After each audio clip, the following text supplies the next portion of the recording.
নমস্কার বন্ধুরা, সুস্মিতার গল্পের চ্যানেলে আপনাদের স্বাগত। আশা করি আপনারা সকলেই ভালো আছেন। আমি আজকে পড়ে শোনাচ্ছি একটি ছোট গল্প, সেদিন দুজনে। লেখিকা নবনীতা দেবসেন। বন্ধুরা, গল্পটা যদি ভালো লাগে তাহলে আমার চ্যানেলটাকে সাবস্ক্রাইব করে দেবেন আর গল্পটাতে একটা লাইক করে দেবেন। সাবস্ক্রাইব এবং লাইকের জন্য আপনাদের অসংখ্য ধন্যবাদ। তো চলুন শুরু করি আজকের গল্প। সেদিন দুজনে, লেখিকা শ্রীমতী নবনীতা দেবসেন। এক যে ছিলেন কর্তা, তার ছিল এক গিন্নি। কর্তাটি ফর্সা, ধবধবে, লম্বা চওড়া, গিন্নি কালো কালো, ছোটখাটো। কর্তা স্বল্পভাষী, গিন্নি বাকি নির্ঝর। কর্তা যেমনই সভ্যভব্য, কেতা দুরস্ত, শান্তশিষ্ট ভদ্রলোক, গিন্নি তেমনি ছটফটে, দুরন্ত, সভ্যতা বর্জিত বন্য প্রাণী। দুর্ধর্ষ গিন্নিকে সামলাতে সামলাতে ভালো মানুষ কর্তার প্রাণ যায় যায়। এহেন গিন্নিকে নিয়ে কর্তা সংসার পেতে বসলেন কোথায়? না ৭ সমুদ্র ১৩ নদী পার হয়ে সেই মার্কিন মুলুকে। গিন্নি সেখানে ছাত্রী আর কর্তা সেখানে মাস্টার। অবশ্যই কর্তার বাড়িটাই গিন্নির পক্ষে স্কুল। গিন্নি দিবারাত্র উল্টোপাল্টা কথাবার্তা বলে ফেলছেন, ভুলভাল কাজকর্ম করে ফেলছেন, আর কর্তা বেচারা সেগুলো কারেক্ট করতে করতে নাজেহাল।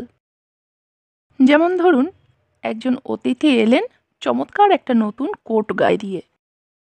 আসবা মাত্র গিন্নি উচ্ছ্বসিত হয়ে উঠলেন, আরে আরে, এই কোটটাই বুঝি তুমি কিনেছো?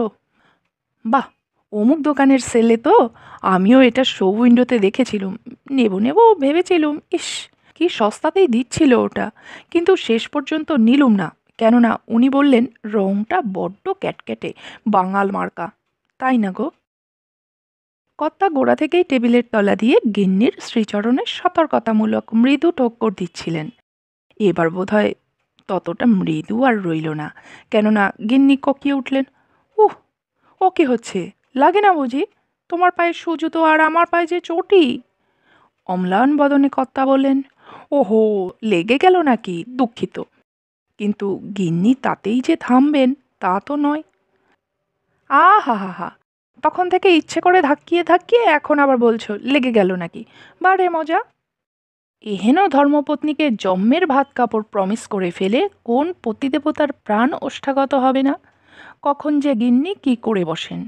একদিন পাশের বাড়ির ডিনার সেট ধার করে এনে এক বিখ্যাত ব্যক্তিকে কর্তাগিন্নি নিমন্ত্রণ করে খাওয়াচ্ছেন। মহামান্য অতিথি বাসনের প্রশংসা করতেই গিন্নি মুখ খুললেন, এটা অবশ্য আমাদের জিনিস নয়, খুব সাবধানে ব্যবহার করবেন কিন্তু, স্মিথের বউয়ের কাছ থেকে ধার করে এনেছে কিনা। আমাদের কাচের ডিনার সেট তো নেই, গত সেটটা উনি যে ৭ দিনেই ভেঙে শেষ করে দিলেন, যাতে ওকে আর বাসনটা মাজতে না দেওয়া হয়। আমিও তেমনি ছাড়বার পাত্র নই। হুঁ বাবা, এমন আনব্রেকেবল প্লাস্টিকের সেট কিনেছি, দেখি এখন কেমন না মেজে পারেন।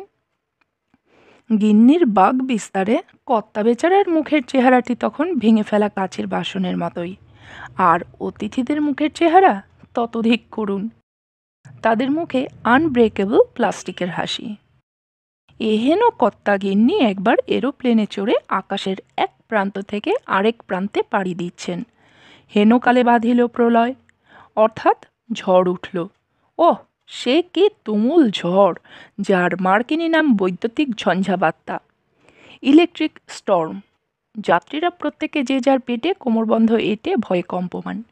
এমনকি স্টুয়ার্ডদের পর্যন্ত সিটে বসিয়ে দেওয়া হয়েছে বেল্ট বন্দি করে।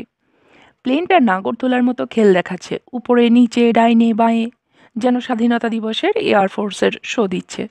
কখনো ঘাস বিচালি, কখনো বা দে দোল, যাকে বলে ভীষণ রঙ্গে ভবতরঙ্গে ভাসাই ভেলা। ঠিক তাই, জানালার বাইরে কালী পুজোর বাজির মতো অঝরে বিদ্যুৎ ঝলসাচ্ছে, যেন ডিজনিল্যান্ডের কোনো বানানো দুর্যোগের জগৎ। মিশ কালো আধার ছিঁড়ে কুড়ে জানালায় বিদ্যুতের শিখা লকলক করে উঠছে। ক্যাপ্টেন সবিনয়ে এবার জানালেন প্লেনের র্যাডার যন্ত্র অকেজো হয়ে পড়েছে অতিরিক্ত বৈদ্যুতিক চাপে। এখন ভগবানই ভরসা।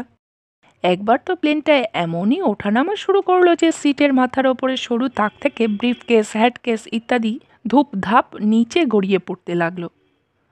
তখনকার দিনে ছোট প্লেনের ওপরের তাকে ছোট মালপত্রগুলো রাখতে দিত। এখন অবশ্য আর দেয় না, ঠিকই করে। এবারে প্লেনে মৃত্যু ভয়ের হিম শীতল আবহাওয়া ছড়িয়ে পড়েছে। গুনগুন করে ভ্রমর গুঞ্জনের মতো ইংরেজি প্রার্থনার মৃদু ধ্বনি জমাট বাঁধছে বাতাসে। আমাদের কর্তাগিন্নিও বসে আছেন সেই প্লেনে। কর্তা একজন দায়িত্বশীল পুরুষ, অতএব অত্যন্ত উদ্বিগ্ন হলেও সেটা চেপে রেখে ছেলে মানুষ গিন্নির হাতটি নিজের শক্ত মুঠোয় ধরে নীরবে ভরসা জোগাচ্ছেন। মুখে বাক্য নেই। কামরার বাতাসে মেরচাপ টানলেই টং করে টঙ্কার হবে এমন ঝনঝনে টেনশন। এই সংকটময় মুহূর্তেও শ্রীমতী বখতিয়ার খিলজির মুখে কথার যেন শেষ নেই। কর্তার মুখে শুধু মনোসেলেবিক উত্তর, ওগো উর, কি ভীষণ ঝড় না? হুম। আচ্ছা, আমাদের পাসপোর্টগুলো কোথায় গো? কেন? ঠিক আছে তো? পকেটে? বলো না কোনখানেতে আছে। আছে মানে আছে। কই বের করো না। বুক পকেটে? ব্রিফ কেসে। শিগগির বের করো না গো লক্ষ্মীটি, খুব দরকার। কেন? আমারটা আমাকে দাও, তোমারটা তোমার কাছে থাক। কেন? কেননা প্লেনটা তো ঝড়ে পড়েই যাবে বলে মনে হচ্ছে। সেক্ষেত্রে আর পাসপোর্ট? বাহ, পাসপোর্টটার সঙ্গে থাকলে তবেই না ওদের ডেড বডিটা আইডেন্টিফাই করতে সুবিধে হবে। তোমারটা তুমি রাখো, আমারটা আমি। পুড়ে টুড়ে তো ছাই হয়ে যাব সবাই। ওরা চিনবে কি করে কে কোনজন? বাড়িতে খবরই বা দেবে কি করে? বিদেশ বিভূতিতে অকালে মরছি, একটা খবর তো অন্তত। দূরদৃষ্টি সম্পন্ন ঘোর সংসারী লোকের হিসেবি সুরে গিন্নি কথাটা অসম্পূর্ণ রাখেন।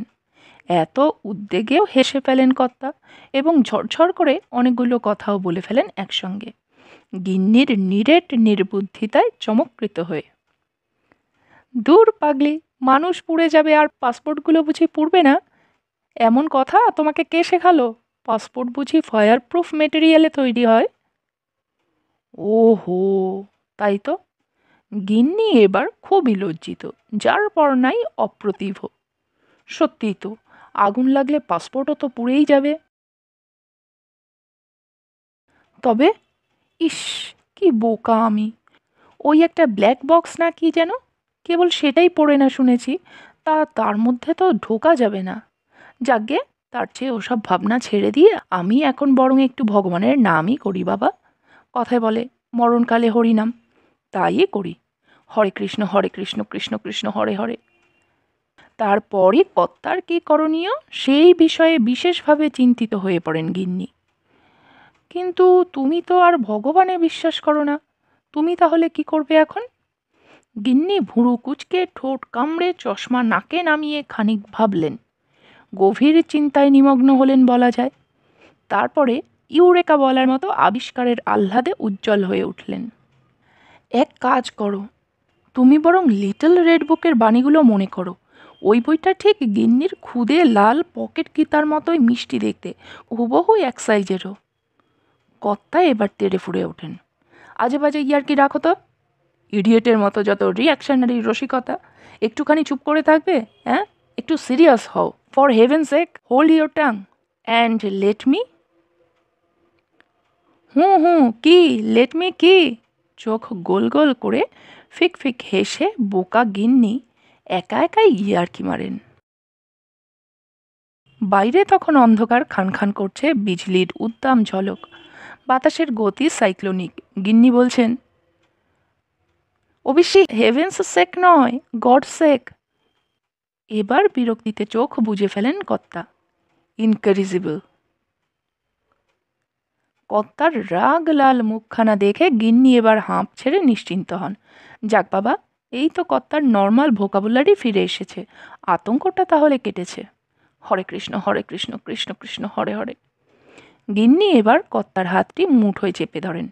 আকাশ কিছুটা সামলে ওঠে ইতিমধ্যে, আর কর্তা গিন্নির উড়োজাহাজ অচানক অন্য এক বিমানবন্দরে নেমে পড়ে ঝুপ করে। তক্ষুনি গিন্নি সুর পাল্টে ফেলে, এই তো আমরা ফিলাডেলফিয়াতে এলুম, অথচ হায় রে, ডনা মারিয়ার সঙ্গে দেখা করাটা হলো না।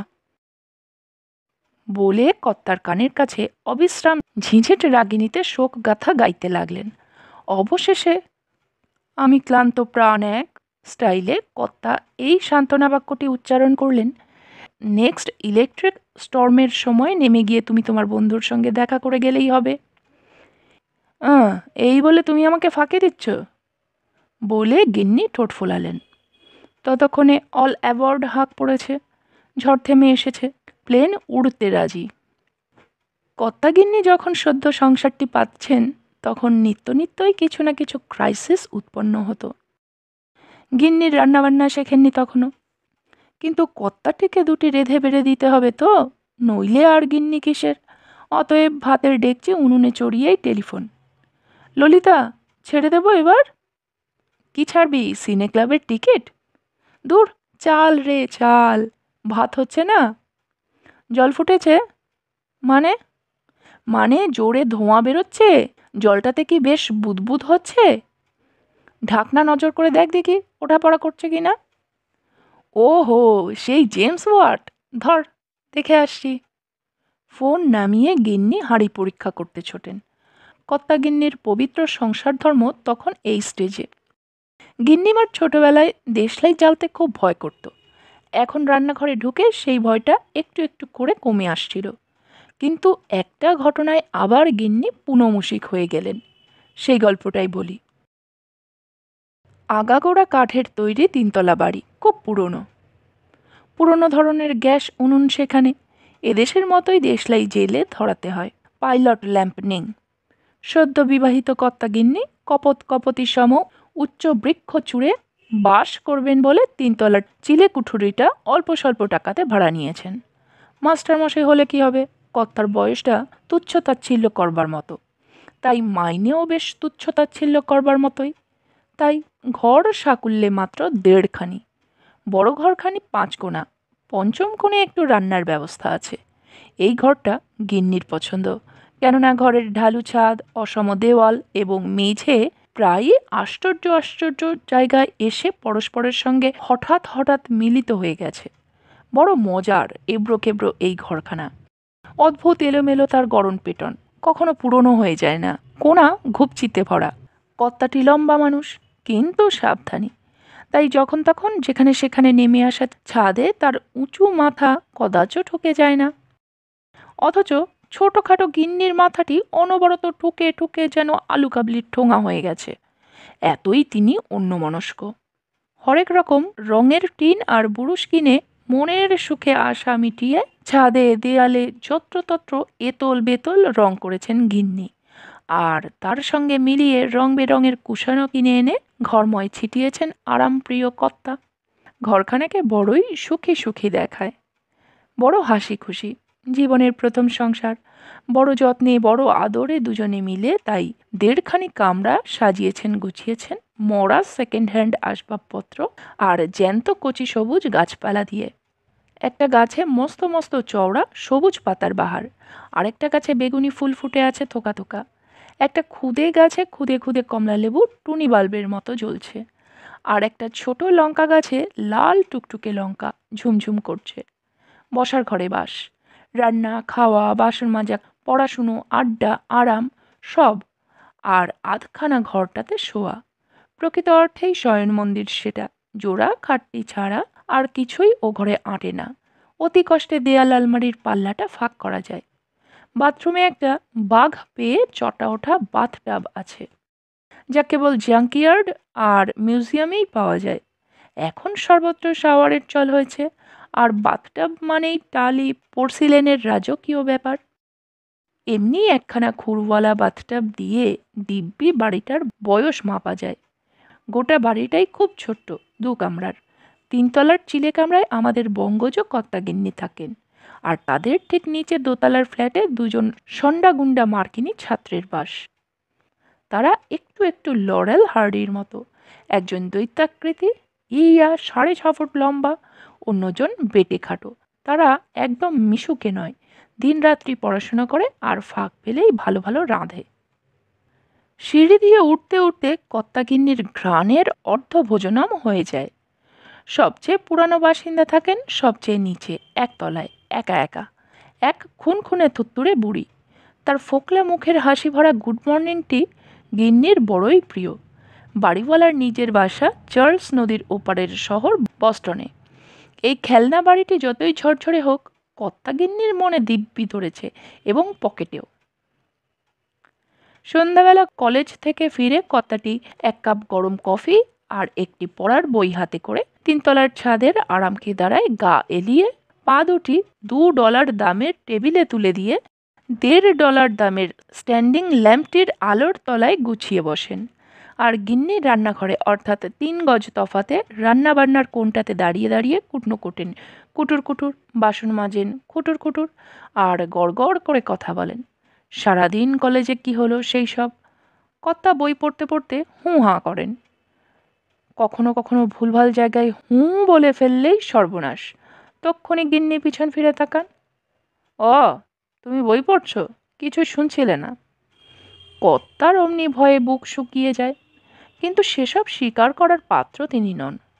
শুনবো না কেন? তুমি জিজ্ঞেস করো না, প্রশ্ন করে দেখো কি জানতে চাও, শুনেছি কিনা বুঝতে পারবে। গিন্নিও ছাড়বার পাত্র নন। বলো তো, আজ প্রফেসর হ্যারি লেভিন কার সঙ্গে আলাপ করিয়ে দিলেন? এইমাত্র এটাই বললুম তোমাকে। কার সঙ্গে বলো তো? অপ্রতিভ কর্তা শেষ রক্ষা করতে পারেন না। বলবো না, যাও। দেখলে তো, কিচ্ছুই তার মানে শুনছিলে না।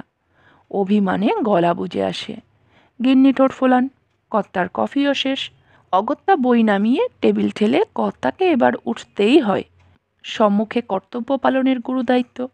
এখন আশু কর্তব্য মানভঞ্জন। 5 মিনিট পরের দৃশ্য।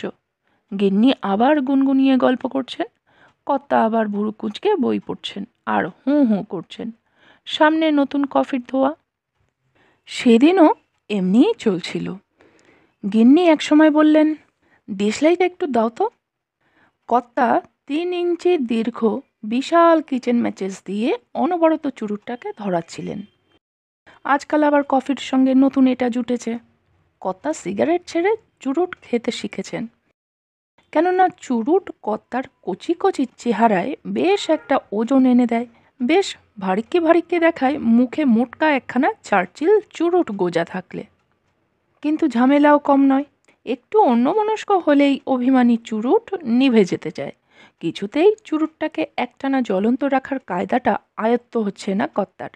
তাই অনবরত ফসফস করে দেশলাই জ্বালতে হয়। অন্তত 10টা কাঠি লাগে। গিন্নি দেশলাই চাইতে অন্যমনে দেশলাইটা ছুড়ে দেন কর্তা গিন্নির দিকে। কিন্তু গিন্নি তো তখন পিছন ফিরে পেঁয়াজ কুচোচ্ছেন আর থেকে থেকে চোখ মুছছেন।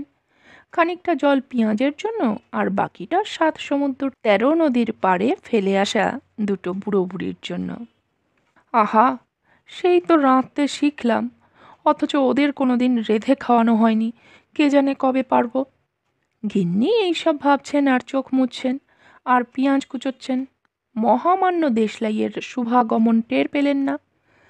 আর তো দেশলাই নয়, যেন স্বয়ং দুর্বাসা মুনি। বাপরে! প্রথমে ঠক, তারপরেই ফোঁস। দুবার দুটি মৃদু শব্দ, এক মুহূর্ত আগুনের ঝলসানি। গিন্নি পিছন ফিরে এক ঝলক তাকালেন। কর্তা বই থেকে এক পলক চোখ তুললেন।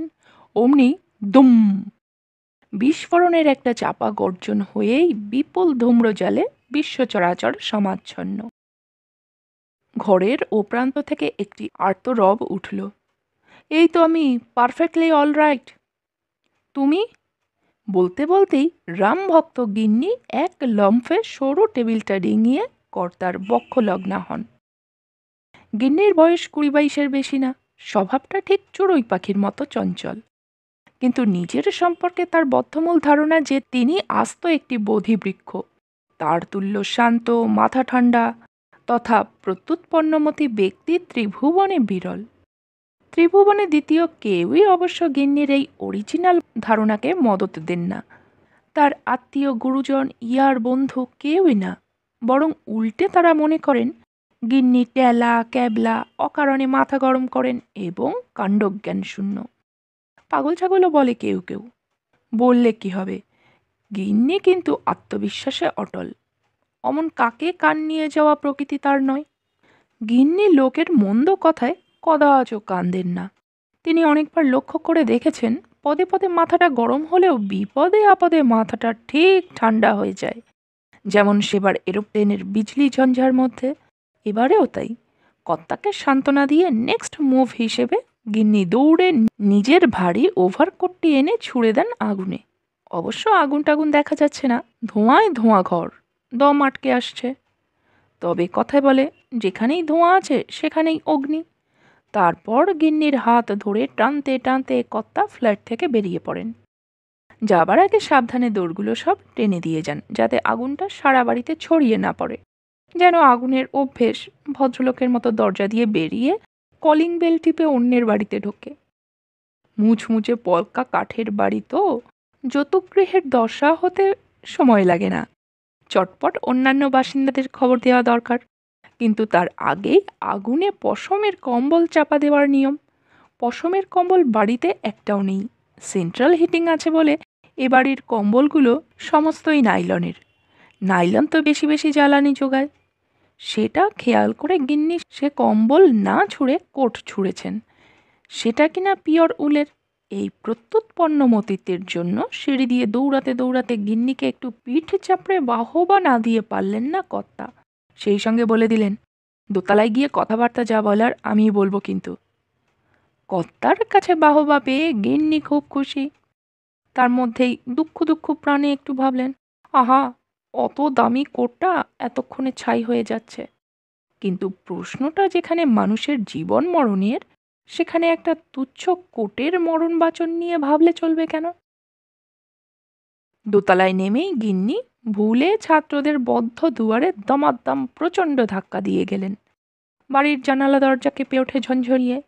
অমনি কর্তার মৃদু ধমক, ছি ছি, বাড়িতে কি ডাকাত পড়েছে? হাজার হোক ওদের সঙ্গে আলাপ নেই তো।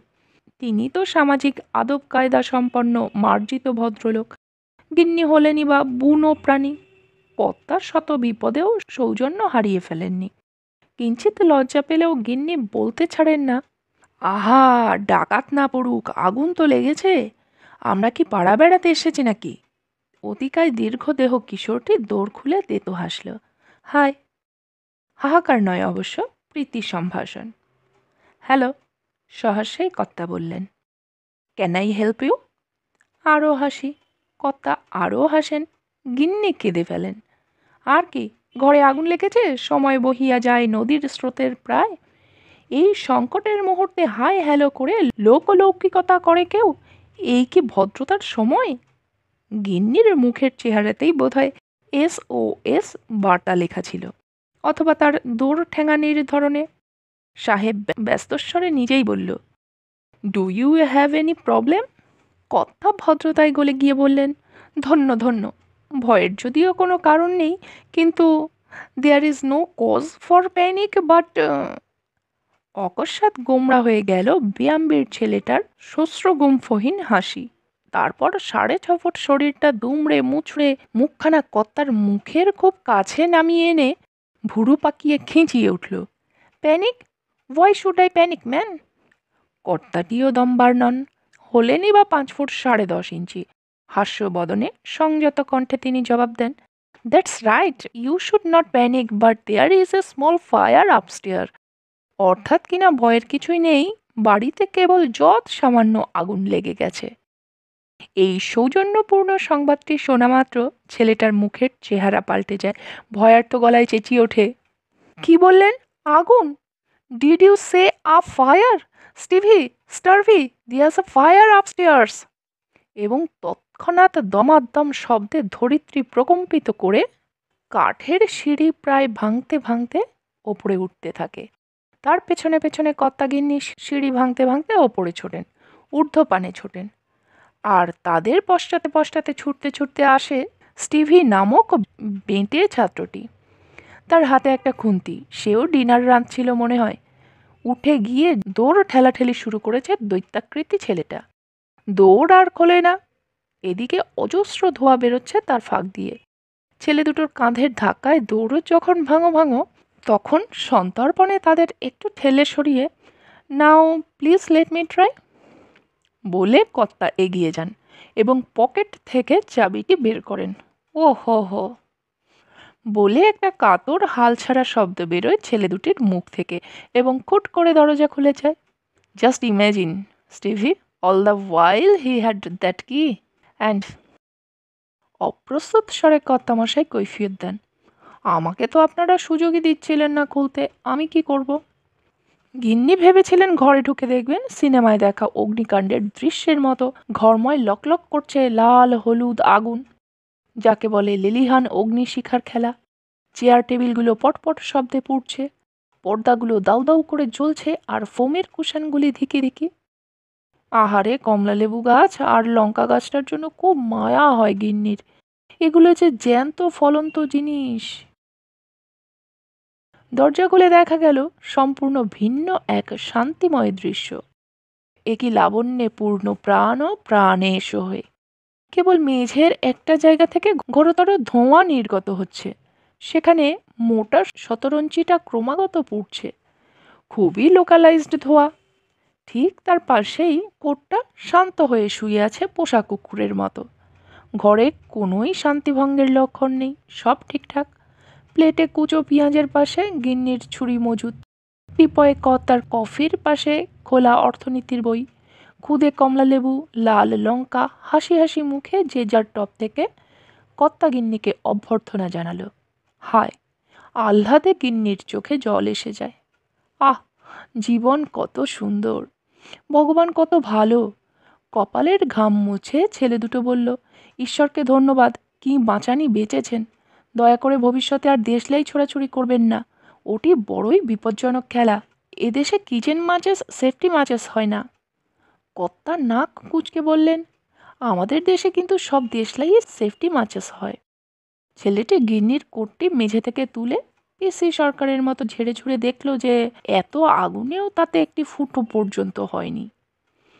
কোট পরীক্ষা করে নামিয়ে রেখে স্টিভি খুব গম্ভীর মুখে বলে, not should you through your coats into fire. এই সময় দেখা গেল যে কোটের লাইলিংটা নাইলনের। কর্তা গিন্নিতে চোরাই চোখাচোখি হয়। হঠাৎ কপাল জোরেই আগুনে পড়েনি লাইলিংয়ের দিকটা, ভাগ্যিস। কর্তা গিন্নি সেই ছেলেদের কিছুতেই চা, coffee, beer, whisky, Coca Cola, 7 up, curry rice কিছুই খাওয়াতে রাজি করাতে পারলেন না। না, এই গবদা ছেলে দুটোকে মোটেই মিশুকে বলা চলে না। পুরো 1 বছরের মধ্যে কর্তাগিন্নির সাথে তাদের সামাজিক যোগাযোগ হয়নি।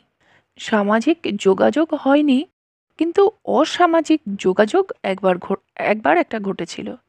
এতই মনুষ্য সমাজ বহির্ভূত সেই বিরল সাক্ষাৎ যে উভয় পক্ষেই তা চিরস্মরণীয় হয়ে আছে। ঘটনাটি চেপে না রেখে বলে ফেলাই ভালো। মার্কিন দেশের লোকেরা তাড়াতাড়ি ডিনার খেয়ে নেয়, অফিস থেকে ফিরেই 6টা নাগাদ। আর সূর্য ডোবেন তার যখন খুশি, রাত্রির 8টা, 9টা, 10টায়, খুব দীর্ঘ গোধূলি। সেদিন বড় সুন্দর বাতাস বইছে, যাকে বলে দক্ষিণাবায়। মনো রয় না, রয় না, রয় না ঘরে মনো রয় না। যদিও তখন শীতকালই, কিন্তু বসন্ত এই আসে কি সেই আসে বলে দারুণ শাসাচ্ছে। আবহাওয়াটি বড় মনোরম, ললিতলতা, লবঙ্গলতা পরিশীলন কোমল। সেই সময় সমীরণে মোটেই ঠান্ডার কামড় নেই।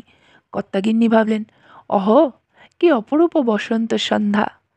আজ আর রেঁধে কাজ নেই, একটু বাইরে থেকে খেয়ে আসা যাক। কর্তাগিন্নির এই ভাবনাটির মধ্যে অবশ্য বিশেষত্ব ছিল না। সপ্তাহে 2-1 দিন তারা এরকম ভাবতেন। প্রত্যেকবার কারণগুলো ভিন্ন ভিন্ন তৈরি করে নিতেন, যথা আজ বড় সময় কম, অনেক পড়াশুনো আছে, রাঁধতে বসলে দেরি হয়ে যাবে, অথবা আজ হাতে ঢের উদ্ধৃত্ত সময়, একটু ঘুরে ফিরে খেয়ে দিয়ে এলে কেমন হয়।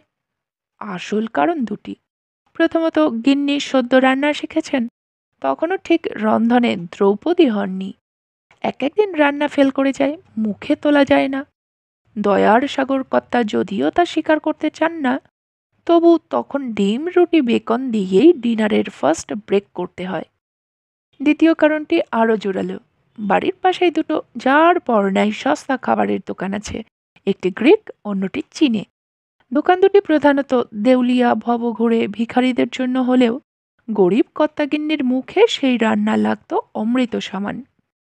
বিশেষ বিলটা যখন আসতো, দোকান দুটি প্রায় পাশাপাশি, 5 মিনিটের হাঁটা রাস্তা, গিয়ে খেয়ে ফিরতে ঘণ্টাখানেক। অতএব কর্তাগিন্নি আজ আর কেউই ওভারকোটের অতিরিক্ত ভার বহন করলেন না এই আনন্দ বসন্ত সমাগমে। রাত তো হবে না, শীত পড়বার ঢের আগেই তারা ফিরে আসবেন হালকা হৃদয়ে পলকা পায়ে। কুহু কুহু করে বেরিয়ে পড়লেন। কর্তার পকেটে পার্স আছে বলে গিন্নি তার অহং থলিটিও নিলেন না। গুনগুন করে রবীন্দ্রসঙ্গীত গাইতে গাইতে গিন্নি বেরুলেন। কর্তার প্রাণে বেশি আনন্দ হলে আইপিটি এর গান গাইতে থাকেন। দুজনে দুই রকম গান গাইতে গাইতে গ্রিক দোকানে ঢুকলেন। সেখানে গ্রিক গান বাজছিল জ্যাকবক্সে।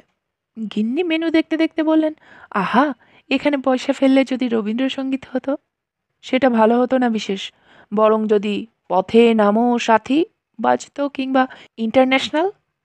বলে কর্তা একটা বিয়ার অর্ডার দেন, গিন্নি একটা কোকোকোলা, তারপর গ্রিক ল্যাম্বারাইস স্যালাড, গজার মতো বাকলাভা, তুর্কি কফি। পেট পুড়ে প্রাণ ভরে খেয়ে দিয়ে বাড়িতে ফিরে এসে তিনতলায় উঠে পরিতৃপ্তি সহকারে ক্লোভ এবং কার্ডামাম চিবোতে চিবোতে কর্তাগিন্নি আবিষ্কার করলেন সর্বনাশী সমুৎপন্ন হয়েছে এবং এই সর্বনাশে এমনকি পণ্ডিতের অর্ধেক ত্যাগ করার উপায় নেই, পুরোটাই পরিত্যাগ করতে হয়, অর্থাৎ ঘর বাড়ি ফ্ল্যাটে নো অ্যাডমিশন। কেননা কর্তার চাবিটি আছে তার ওভারকোটের পকেটে, গিন্নির চাবি তার বটুয়ায়, এবং কোট বটুয়া দুটোই ঘরের ভেতরে থেকে গেছে। ঘর চাবি বন্ধ, অতএব আপন ঘরে পরবাসী, ঢুকতে আর পারবি নে। এখন ঘরে ঢুকতে হলে এতগুলো কাজ করতে হয়। এক, বাড়িওয়ালাকে বস্টনে টেলিফোন করে একটা এক্সট্রা চাবি প্রার্থনা করতে হবে। দুই, সেটাও কোনো কোনো ফোন বুথে গিয়ে। তিন, তারপরে সেই বস্টনে ছুটতে হবে চাবিটি আনতে, যদি তৃতীয় চাবি থাকে, কেননা দুটি চাবি দিয়ে দিয়েছিলেন তিনি। চার, এদিকে গাড়ির চাবিও তো রয়ে গেছে ঘরের মধ্যে, ঘরের চাবির সঙ্গে, অতএব টিউব ট্রেনে করে বস্টনে যেতে হবে। এবং পাঁচ, ততক্ষণে শীত বেশ জাঁকিয়ে নেমে পড়বে, বসন্তকালের শীত নিশাচর, রাত হলেই ঝপাং করে তিনি ঝাঁপ দিয়ে পড়েন জনমনুষ্যের ওপরে বাঘের মতো, অথচ ওভারকোটগুলো ঘরের মধ্যে বন্দি। এই শীতে নদী পেরিয়ে বিনা কোটে বস্টন যাওয়া। কর্তার ফর্সা মুখটি শুকিয়ে বাসি বকুল ফুল। এখন 5 দাগ সমস্যার সামনে, প্রত্যেকটাই খাঁটি। হায় হায়, কি গন্ডগোলটাই যে পাকিয়ে গেল আজকে এই আনন্দ বসন্ত সমাগমে। হেনকালে গিন্নি লাজুক গলায় বেগনি বেগনি মুখে কর্তাকে বললেন, হ্যাঁ গো, এদেশে রেইন ওয়াটার পাইপ হয় না, আমি কিন্তু পাইপ বেয়ে উঠতে পারি। গিন্নির বাক্যং শ্রদ্ধা চমৎকৃত কর্তার প্রথমে বাক্যরোধ হয়ে গেল। তারপরে সংবিত ফিরে পেয়ে তিনি ভাঙা গলায় বললেন, সে কি? তাতেই যথেষ্ট উৎসাহ পেয়ে গিন্নি উবাচ, অবশ্যই এসব বাড়ির তো ঢালু ছাদ, রেইন ওয়াটার পাইপ নাও থাকতে পারে, তা নয় নাই থাকলো, চিমনির পাইপ টাইপ যা হোক কিছু একটা থাকবে নিশ্চয়ই। বলেই নিচে ছুটলেন সরজমিনে তদন্ত করতে। কর্তা আর কি করেন, তিনিও নিচে চললেন ছায়াইব, যেহেতু কোনো সূক্ষ্ম বুদ্ধিদীপ্ত সমাধান সাপ্লাই করতে পারছেন না। আপাতত বিষয়টাই এমন স্থূল, আনইন্টেলেকচুয়াল, অগত্যা গিন্নির সরল মোটা অ্যাপ্রোচটাই মেনে নেওয়া যাক। বাড়ির পশ্চাৎ ভাগে একটুখানি পোড়ো জমি, সেইখানে 3টি ফ্ল্যাটের 3খানি সুবৃহৎ আবর্জনা ভাণ্ড, মার্কিন ভাষায় গার্বেজ ক্যান। বসে আছেন কর্তা ব্যক্তির মতো সারি সারি সুগম্ভীর এবং প্রায় অন্তঃসার শূন্যই, কেননা গতকালই পৌরসভার গাড়ি 1 সপ্তাহের আবর্জনা কুড়িয়ে নিয়ে গেছে। পাইপের সন্ধানে গিয়ে আর একটি বস্তু আবিষ্কার করে ফেলেছেন গিন্নি এদিকে। আবিষ্কার করে তিনি আহ্লাদে আত্মহারা, আরে বাহ, সমস্যার সমাধান! সামনেই কিনা একটি অতি দীর্ঘ লোহার মই, দেওয়ালে চমৎকার প্রলম্বিত, ঠিক কর্তাগিন্নির চিলেকোঠার শয়নকক্ষের বাতায়নে উৎসমূল, এবং সেই জানালা নিচে থেকেই দেখা যাচ্ছে আজ শীত কম বলে ছিটকিনি দেওয়া নেই, 1/3 খোলা, অর্থাৎ ওটাকে ঠেলে আরেকটু ওপরে তুলে দিতে পারলেই ঘরে ঢোকাটা তুচ্ছ। ইংরেজি সিনেমায় দেখা বিদেশি জানালাগুলি পাঠকদের স্মর্তব্য, কুত্রাপি গ্রিল করাদের ঝামেলা থাকে না। পাইপের বদলে মই পেলুম, টাকডুমা ডুমডুম। পরম উৎসাহে গিন্নি বললেন কর্তাকে, তবে আর ভাবনা কিসের, তুমি উঠে পড়ো। হাজার হোক গিন্নি এটুকু জানেন যে ভদ্র সমাজে পুরুষকেই প্রথমে পুরুষের ভূমিকায় একটা চান্স দিতে হয়, এবং মই বেয়ে ওঠাটা ঠিক নতুন বউয়ের যোগ্য রোল নয়। সঙ্গে সঙ্গে সপ্রতিভ সুরে কর্তা বললেন, সে তো উঠতেই পারি, এ আর কে না পারে, ফু। তারপর নিজের ঝাঁকড়া চুলে একটু বিলি কেটে নিয়ে ফের বললেন, নো প্রবলেম, সহজ পন্থা তো সামনেই, যে কেউ উঠে পড়লেই হলো। কিন্তু কার্যত মই স্পর্শ করার কোনো লক্ষণ দেখলেন না। অধৈর্য গিন্নি এবার তাড়া লাগালেন, কই ওঠো। বসংবদভাবে কর্তা বললেন, এই উঠছি। বলে গম্ভীরভাবে একবার বাদিক থেকে আরেকবার ডান দিক থেকে সিঁড়িটাকে খুব যত্ন সহকারে বৈজ্ঞানিক সূক্ষ্মতায় পর্যবেক্ষণ করতে থাকেন, ধীর সুস্থির বিলম্বিত লয়ে পাইচারিপূর্বক, যেন বাঘের খাঁচার ব্যাঘ্র। সরু 18 ইঞ্চি চওড়া লোহার শিকের তৈরি মই বিপজ্জনকভাবে সিধে উঠে গেছে স্বর্গের সিঁড়ির মতো, ঠিক কর্তাগিন্নির জানালা পর্যন্ত। হাতল টাতলের বালাই নেই, দেওয়াল থেকেও ফুটখানেক দূরে, এবং মাটি থেকে প্রায় 1 তলা উঁচুতে নেমে এসে হঠাৎ ফুরিয়ে গেছে। এর নাম ফায়ার এসকেপ। বাড়িতে আগুন লাগলে এই মই বেয়ে বাইরে পালিয়ে আসতে হয়। শুধু নামবার জন্যই এই মই, উঠবার জন্য নয়। বাড়িতে আগুন লাগলে এই সিঁড়ি বেয়ে নেমে এসে শেষ ধাপ থেকে ওরাং ওটাংয়ের মতো 2 হাত ঝুলে পড়লে পা মাটি থেকে খুব একটা বেশি ওপরে থাকে না, তখন দুগ্গা বলে ঝুপ করে লাফালেই হলো। কিন্তু মাটিতে দাঁড়িয়ে ওই সিঁড়িতে নাগাল পাবার কোনো উপায় সাধারণ মানুষের নেই, নতুবা চোরেরা যে রেগুলারলি ওঠানামা করবে। মার্কিন দেশে প্রত্যেক বাড়িতে এই লোহার সিঁড়ি আইনত অপরিহার্য, এবং জীর্ণ বাড়ির গিন্নির মতোই ধনী বাড়ির ফায়ার এসকেপার বেশ নধর, পুষ্ট, রেলিং টেলিংওয়ালা দোহারা চেহারা হয়, আর গরিব বাড়ির ফায়ার এসকেপার হয় রোগা সরু চিমসে, যেমন এইটে। এটার জন্ম হয়েছে যেন আইনের দৌলতে, নামকা ওয়াস্তে, কামকা ওয়াস্তে নয়। কর্তার দ্বিধান্বিত দুশ্চিন্তিত পাইচারি দেখে গিন্নি ভাবলেন, কর্তা নিশ্চয়ই ভাবছেন অত ওপরে মইটা ফুরিয়েছে, এখন উঠি কি করে। বুনো গিন্নির মাথায় চমৎকার বুদ্ধির বৈদ্যুতিক উদ্ভাস এসে গেল। তার শরীরে তো ঘেন্নাবৃত্তি নেই। তিনি বললেন, এসো, আমরা একটা গার্বেজ ক্যানের ময়লা আরেকটাতে ঢেলে নিয়ে খালি পাত্রটি উপর করে মইয়ের তলায় পাতি। তারপরে ওটার ওপরে চড়লে তুমি ঠিকই হাতে পেয়ে যাবে মইতে। তুমি যা লম্বা। বলে কর্তার 5 ফুট 10.5 ইঞ্চি দৈর্ঘ্যটিকে সপ্রশংস নয়নে বন্দনা করেন। আহা, কি চেহারা, যেন শাল প্রাংশু, মহাভুজ কি নন। কর্তা তাতে ধন্যবোধ করলেও ডাস্টবিনে চড়বার কাজে খুব একটা উৎসাহ পেলেন না বলেই মনে হলো। কিন্তু অধীর আগ্রহে প্রবলা সেই গিন্নিকে দমাইকে অনতিবিলম্বেই একটা ময়লা ফেলার ড্রাম খালি করে ফেলে সেটা মইয়ের তলায় উল্টিয়ে পাতা হয়ে গেল। মঞ্চ প্রস্তুত। এবার কর্তার তাতে উঠে পড়ারই অপেক্ষা। হেনকালে গিন্নির অত্যাৎসুক আঁখি পল্লব এড়িয়ে অন্যদিকে তাকিয়ে নিরুপায় কর্তা আমতা আমতা করে বলেই ফেলেন, শোনো, একটা কথা তোমাকে বলা হয়নি। গিন্নির মুখটি শুকিয়ে গেল। বলা হয়নি এমন কথা এখনও আছে, এই পাক্কা 7.5 মাস পরেও, অর্থাৎ 30 × 7, 210 + 15 রাত্রি একাধিক্রমে গুঞ্জনের পরেও। কর্তা অপরাধীর মতো মাটি মুখ হয়ে যা থাকে কপালে সুরে বলে ফেলেন, আমার ভার্টিগো আছে। বিমর্ষ গিন্নি এবার আঁতকে উঠলেন।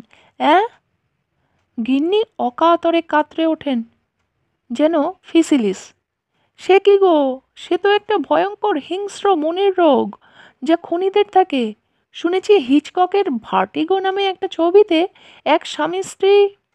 কর্তাটি এবার হাঁ হাঁ করে ওঠেন, ওরে না রে, খুনটুনের ব্যাপারই নয়, ভার্টিগো একটা তুচ্ছ অসুখ, অতি তুচ্ছ, অত্যন্ত সাধারণ, আ মোস্ট কমন প্রবলেম, যাতে ওপর থেকে নিচের দিকে তাকানো যায় না। দেশের বাড়িতে দেখনি, দেয়াল ঘড়িতে বাবা দম দিতেন, ঠাকুর দম দিত, এমনকি মালিও দম দিত, অথচ আমি কদাচ দিতাম না। আমি যে মইতে চড়তে পারি না, চড়লেই মাথা ঘোরে, বুক ধরফর করে, বমি পায়, মনে হয় পড়ে যাব, অথবা লাফিয়ে পড়ি। এই জন্যই তো তোমার সঙ্গে কুতুব মিনারে কিছুতেই চড়লুম না। উহ, কি সর্বনাশ, মনে হয় লাফিয়ে পড়ি। গিন্নি লাফিয়ে ওঠেন, কিন্তু গলা শুনে মনে হয় না সর্বনাশের গন্ধ পেয়েছেন। লাফিয়ে গিন্নি একেবারে গার্বেজ ক্যানের ওপরেই উঠে সল্লাসে বলেন, খবরদার, তোমার মইতে চড়ে কাজ নেই, আটটু হলেই সর্বনাশ হয়েছিল আর কি। এ তো আমার ডাল ভাত, এ আমি ইজিলি চড়তে পারি। গিন্নির গলায় স্পষ্ট রিলিফ। বিয়ের পরেই দল বেঁধে সবাই কুতুব মিনারে গিয়ে গিন্নির সত্যিই মনে বড্ড কষ্ট হয়েছিল। জেদ করে কর্তা নিচে দাঁড়িয়ে রইলেন একা একাই। কিন্তু ওদিকে যে একটা ভীষণ সাজগোজ করা পাঞ্জাবি মেয়েও নিচে দাঁড়িয়েছিল, গিন্নি তাই মিনারে চড়ে মোটেও মনে শান্তি পাননি। আজ বুকটা যেন জুড়িয়ে গেল। এই ব্যাপার ছিল তাহলে, সেই ব্যাপার নয়। তারা, জয় মা তারা!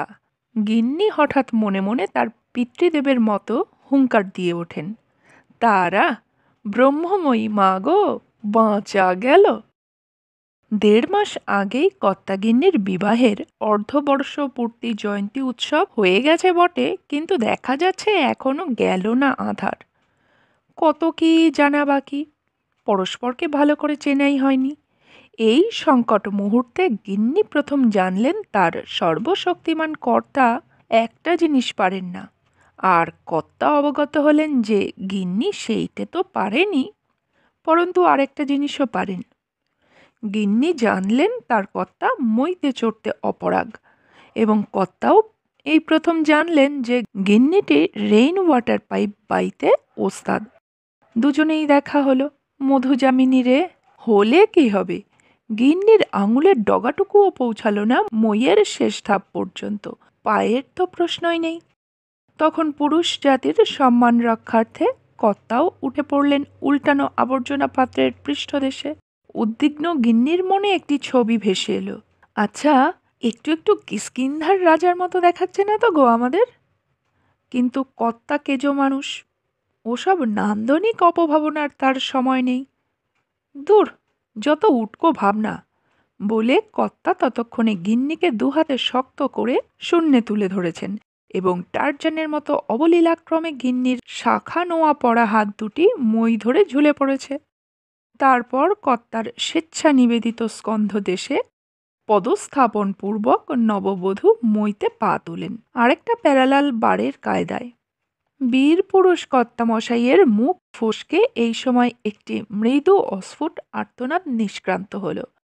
গিন্নি তাড়াতাড়ি জিভ কাটলেন, এই যা, লাগলো না তো, পায়ে চোটে যে। এমন সময় একটি ঝনঝন শব্দ শুনে কর্তাগিন্নির চোখ চলে যায় সামনের জানালার দিকে। একতলায় বুড়িমার রান্নাঘরের জানালার পর্দা সরানো। সিঙ্কের সামনে বৃদ্ধাটি অবশ দাঁড়িয়ে, এক হাতে বাসন মাজার বুরুষ, অন্য হাতের প্লেটটা পড়ে গিয়ে ভেঙে গেল। পুরো লেন্সের তলা দিয়ে তার চোখ দেখা যায় না, কিন্তু খুলে যাওয়া ফোকলা মুখের গোল হাঁটি কাতলা মাছের খাবি খাওয়ার কথা মনে পড়িয়ে দেয়। তার দাঁড়িয়ে থাকার ভঙ্গিমার মধ্যেই বিশ্বের বিস্ময় স্তম্ভিত। গিন্নি এবারে একটু লজ্জা পান। সৌজন্যসূচক হাসি একটুখানি ছুড়ে দিয়েই তিনি মই বেয়ে রাজমিস্ত্রির মতো স্বচ্ছন্দে উঠে যান। তারপর বুড়ির স্তব্ধ দৃষ্টির সামনে দুপাটি জরির চটি শূন্য থেকে পুষ্পবৃষ্টির মতো খসে পড়ে। কর্তা ক্ষমা প্রার্থনার ভঙ্গিতে হাসেন একটু, পর মুহূর্তে পুনরায় ঊর্ধ্বমুখে, দুই কোমরে দুই হাত। গিন্নির সশরীরে স্বর্গারোহণের পূর্ণ দৃশ্য ধ্যানস্থ চিত্তে নিরীক্ষণ করেন। গার্বেজ ক্যানের ওপর থেকে নামবার কথাটা তার মনেও পড়ে না। চেয়ে চেয়ে দেখেন আর মনে মনে তারিফ করেন, বাহ, গিন্নি তো দিব্যি উঠছেন। পায়ে পায়ে তো মন্দ প্রোগ্রেস হচ্ছে না, খাসা। ওকে, হঠাৎ দাঁড়িয়ে পড়লেন কেন? গিন্নির হলো কি? কর্তার ভুরু কুঁচকে যায়। ওদিকে গিন্নির হলো এই, মই দিয়ে দিব্যি চড়ছিলেন উদবিড়ালের মতো তরতরিয়ে। সহসা সামনে পড়ল পর্দা সরানো দোতলার জানালা। ঘরে আলো জ্বলছে। বেটে স্টিভি চেয়ারে বসে নিচু হয়ে পা থেকে মোজা খুলছে। পরনে কেবল আন্ডারওয়্যার, কাঁধে তোয়ালে, অবশ্যই স্নানে যাচ্ছে, এবং জানালার দিকে পিছন ফিরে সদ্য স্নাত দৈত্যটি আয়নার সামনে বাহুমূলে সবেগে পাউডার মাখছে। পরনে কেবল জন্মসূত্রে প্রাপ্ত 2 গজ 2 ইঞ্চি অম্লান সাদা চামড়া। এমন সময় আয়নায় কিছু দেখে ভূত দেখবার মতো শিহরিত হলো সে। হাত কেঁপে উঠে পাউডারের পাফ গেল পড়ে। মুখ থেকে শব্দও নির্গত হয়ে থাকবে, কেননা স্টিভি মুখ তুলে চাইল। দৃষ্টি বিস্ফারিত, ওষ্ঠাধর উন্মুক্ত, যেন দুজনকেই ভূতে পেয়েছে। তারা দেখল দোতলার বাতায়ন পথে নিষ্পত্র ম্যাপল গাছের উঁচু ডগার ফাঁকে ধূপছায়া রং সন্ধ্যা মেঘের গায়ে হেলান দিয়ে মহাশূন্যে উদিত হয়েছে তিনতলার গিন্নির সহাস্য বেগুনি বদন চন্দ্রিমা। একজন দেখল সেটা আয়নায় থালার জলে সূর্যগ্রহণ দেখার মতো, আরেকজন দেখল সোজাসুজি, এবং একেই কবির ভাষায় বলা হয়েছে বিপথ বিস্ময়। দৈত্যাকৃতি কিশোরটি লজ্জায় হঠাৎ বসে পড়ল। এইভাবে যে দোতলার জানালায় উকি দিয়ে কেউ কদাচ তাদের নির্জনতা ভঙ্গ করতে পারে, এ তাদের বন্যতম কিশোরের কল্পনারও বাইরে। অথচ গিন্নি বেচারি কি আর করবেন, এ তো আর ইচ্ছে করে নয়। তিনিই বা কেমন করে জানবেন যে এই নচ্ছার ছেলেরা অমন ধরাধামে ভূমিষ্ঠ হবার মতো তক্ষুনি চান করে বেরোবে। বিপন্নতার ঘোর কাটতে না কাটতেই ছেলে দুটি দেখল শাড়ির পাড়ে ঘেরা দুটি মোজা পরা শ্রীচরণ তরতর করে তাদেরই জানালার বাইরে দিয়ে অনন্ত ঊর্ধ্বলোকের দিকে উঠে গেল। যতক্ষণে তারা সামলে সুমলে আত্মস্থ হয়ে জানালায় এসে কাঁচ তুলে চেঁচামেচি জুড়ল, হে হোয়াটস দ্য ম্যাটার, ততক্ষণে তিনতলার জানালা দয়া করে ধিদ্ধা হয়েছেন এবং গিন্নিও তাতে প্রবেশ করে ফেলেছেন। কেবল তখনও আনমন মুগ্ধ নেত্রে গার্বেজ ক্যানের বেদিতেই প্রতিষ্ঠিত আছেন স্বয়ং কর্তামশাই। ওদের প্রশ্নের উত্তর তিনি আপন পটভূমি বিস্তৃত হয়ে স্বভাব সুলভ সম্ভ্রান্ত গলায় দেন, nothing really, we are just locked out. শুনে বালকদ্বয় বিস্ময়সূচক আওয়াজ করল, জিঙ্গি। কিন্তু আপনি গার্বেজ ক্যানের ওপরে দাঁড়িয়ে কেন? ওটা যে ভেঙে যাবে। সহসা সচেতন হয়ে কর্তা তাড়াতাড়ি নেমে পড়েন, মুখে লাজুক হাসি। জো পেয়ে লম্বা ছেলেটা ধমকে ওঠে, লকড আউট তো সকলেরই হয়, তাই বলে ঘরে ঢোকবার প্রকৃষ্টতম পন্থা কি এইটে? হা ঈশ্বর, আপনি নিজেই বা ওঠেননি কেন? মেয়েদের কি এ কাজে পাঠানো ঠিক? বাঁটকুল স্টিভি অমনি ফোড়ন কাটে। আপনার স্ত্রী যদি পড়ে যেতেন, অত লং ড্রেস পরে কেউ কখনো মই বেয়ে ওঠে? Goodness gracious! কর্তা প্রাণপণে ভদ্রতার কানা আঁকড়ে চুপ করে আছেন। মার্কিন জ্ঞান বিতরণ আর শেষ হয় না।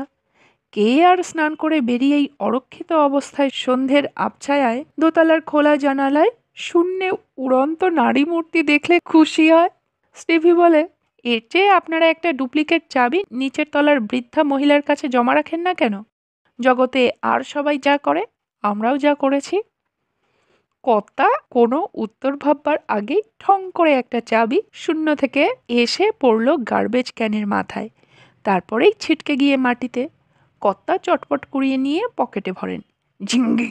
আবার বিস্ময়ে হতচকিত হয় বালকবৃন্দ এবং লম্বুটা আরেক প্রস্থ ধমক লাগায়। আচ্ছা, এটার কোনো প্রয়োজন ছিল কি? যদি ওপাশের ওই গার্বেজ ক্যানটার মধ্যে গিয়ে পড়তো চাবিটা, তখন চাবি উদ্ধার করতে আপনারা টিন শুদ্ধ ময়লা ঘাটতে বসে যেতেন কি? তার চেয়ে আপনি টুকটুক করে সিঁড়ি দিয়ে ওপরে উঠে গেলেই পারতেন, গিয়ে দৌড়ে টোকা মারতেন, আপনার গিন্নি তো ভেতর থেকে দৌড় খুলে দিতেন। Would not that be better? কর্তাটি জাতে মাস্টার, সাহেব পুত্তরদের জ্ঞান দেওয়াই তার স্বধর্ম। তাছাড়া ছাত্র বয়সে দুর্ধর্ষ ডিবেটারও ছিলেন। কিন্তু আজকে যে কি হয়েছে তার, এই অর্বাচীন অপগণ্ড সন্ডামার্কা বোকা পাকা দুটো পুচকে অকাট মুখ্য আন্ডার গ্র্যাজুয়েটের বোম বক্তিয়ারের উত্তর খুঁজে পাচ্ছে না অমন দুর্দমনীয় উঠতি পণ্ডিত কর্তামশাই। মনে মনে গাল দিতে থাকলেন, কিন্তু মুখের শব্দ জোগাল না। ওদেরই পক্ষে অকাট্য যুক্তি। কর্তা অযৌক্তিক এড়ে তর্ক করতে পারেন না একদম, সেটাতে গিন্নিরই মনোবলী। অগত্যা কর্তা দুই পকেটে দু হাত গুজে পা ফাঁক করে দাঁড়িয়ে একটা সাবান কাঁচা হাসি হেসে ঊর্ধ্বমুখে তাকিয়ে বলেন, তাই তো। আর ভাবলেন, সিগারেট কই, সিগারেট? ইতিমধ্যে ওপরের জানালার ফাঁকে গিলোটিনের আসামির মতো করে মুখটি বাড়িয়ে ব্যাপার স্যাপার সযত্নে শ্রবণ পর্যবেক্ষণ করছিলেন গিন্নি। তার ভালো মানুষ কর্তাটিকে বাগে পেয়ে এই দুটো তেঁদোর ছোকরা যা নয় তাই বকুনি দিচ্ছে, এ কি গিন্নি সইতে পারেন? সাহেব গুন্ডা বলেই পার পেয়ে যাবে, কখনো নয়। তৎক্ষণাৎ গনগনে লাভার মতো, অগ্নুৎপাতের মতো, অথবা রাগী ভগবান জোহোভার দৈববাণীর মতো গিন্নি ওপর থেকে গরম গরম শব্দ বৃষ্টি করতে থাকেন। অযাচিত উপদেশের জন্য অনেক ধন্যবাদ। এবার থেকে নিশ্চয়ই শখ করে ফায়ার এসকেপ বেয়ে ফ্ল্যাটে ঢুকবো না আমরা। তবে চাবিটা কেন নিচে ফেলা হলো জানতে চাইলে এই বলছি শুনে রাখো, যাতে উনি একতলার বৃদ্ধা মহিলার হাতে একেবারে চাবি জমা দিয়েই তবেই ওপরে ওঠেন। জীবনে যাতে এরকম ভুল দ্বিতীয়বার না ঘটে, বুঝলে বাছারা? ওকে কিডস, আর ইউ স্যাটিসফাইড? দোতলার জানালা থেকে ডাবল গিলোটিনের মতো দুই মুন্ডু বাড়িয়ে থাকা দুই ছেলে বাক্যসুধা শুনল, কিন্তু ঘাড় ঘুরিয়ে ওপরের দিকে চাইতে সাহস করল না। সেই মুখ, সেই আলো আধারিতে মুক্ত বাতায়ন পথে দীর্ঘ ম্যাপেল গাছের নিষ্পত্র শাখার ফাঁকে সেই সন্ধ্যা মেঘের গায়ে হেলান দিয়ে মহাশূন্যে অভ্যুদিত সেই অলৌকিক বাদাম রঙা মুখচ্ছবি, সে কি আর একবার দেখা সম্ভব? তারা তো আর রবীন্দ্রনাথ পড়েনি। প্রিয়ার ছায়াও যে আকাশে এক একদিন ভাসে, তাদের সে তত্ত্ব জানা নেই। ও বাবা, তো শ্রদ্ধা ছেলেরা নিচের দিকে চেয়ে চেয়ে ধরিত্রীর বুকে পিসফুলি অধিষ্ঠিত কর্তাকেই বলল, তাই বলুন, well that makes sense, good night. এবং চটপট ঘরের মধ্যে মুন্ডু টেনে নিয়ে জানালা নামিয়ে ফেলল। কি জানি আবার যদি মই বেয়ে নেমে আসে। বৃদ্ধার হাতে চাবিটি জমা দিয়ে প্লেট ভাঙার জন্য যার পরনাই দুঃখ জ্ঞাপন করে অবশেষে নিজের ঘরে ঢুকে $2 আরাম কেদারায় গা এলিয়ে 50 সেন্টের মাটির মগে করে গরম গরম কফি খেতে খেতে কর্তা ভয়ে ভয়ে কথাটা পারলেন, হ্যাঁ গো, রমেশদের একটু ফোন করি, একটু আসতে বলি, বড্ড হুইস্কি খেতে ইচ্ছে করছে, স্ট্রেনটা তো বড় কম গেল না। চোখ পাকিয়ে অদম্য স্পর্ধা গিন্নি বললেন, স্ট্রেনটা কার বেশি গেছে শুনি? আমি মই বেয়ে 3 তলায় উঠলাম, আর হুইস্কি খাবে তুমি? তারপর মিষ্টি হেসে কৃপা বর্ষণ করেন, ঠিক আছে, ফোন করে দিচ্ছি। বেশি রাত করা চলবে না কিন্তু আজকে, কাল ভোরবেলা ক্লাস আছে। প্রশ্রয় পেয়ে আহ্লাদে গদগদ কর্তা কৃতজ্ঞ চিত্তে দুহাত তুলে গিন্নির মইতে চড়ার কৃতিত্বের অকুণ্ঠ প্রশংসা করতে থাকেন। একসময় তারই ফাঁকে টুক করে বলে ফেললেন, আচ্ছা, তুমি চাবিটা সত্যি সত্যি বুড়িকে জমা দেবার জন্যই নিচে ফেলেছিলে? এতক্ষণে নিজের প্রশংসা শুনে খুশি বিগলিত গিন্নি খলবলিয়ে উঠলেন, আরে দূর, তুমিও যেমন! ছোকরাগুলোর চ্যাটাং চ্যাটাং কথা শুনে মাথা গরম হয়ে গেল, তাই ওরকম বলে দিলুম। আসলে আমার মোটেই মনে ছিল না যে এসব ইয়ের লক ভেতরে বাইরে দুদিক থেকেই খোলে। আমি ভাবছি তালাবন্ধ ঘরে আটকে পড়েছি, বাইরে থেকে না খুললে বুঝি। তাই তো তোমাকে চাবিটা ফেলে দিলুম। হঠাৎ একটুখানি ঘনিয়ে এসে গিন্নির ডাঁশ গোলাপজামের মতো চিবুকটা ছুঁয়ে গলাটা বিরাট খাদে নামিয়ে কর্তা বললেন, যাতে আমি গিয়ে আমার বন্দিনী কন্যাটিকে উদ্ধার করি। কর্তার গলায় যে কি ছিল, অমন গেছো গিন্নির মুখখানি হঠাৎ নিচু হয়ে যায়, অমন বাক্যবাগীশ জিভে কেবল একটি শব্দই জোগায়, যা। 1 মিনিটের স্তব্ধতা, তারপরেই গিন্নি টংটরিয়ে ওঠেন, ওই বেল বাজলো বলে এক্ষুনি রমেশ রায় এসে পড়বে কিন্তু, হ্যাঁ।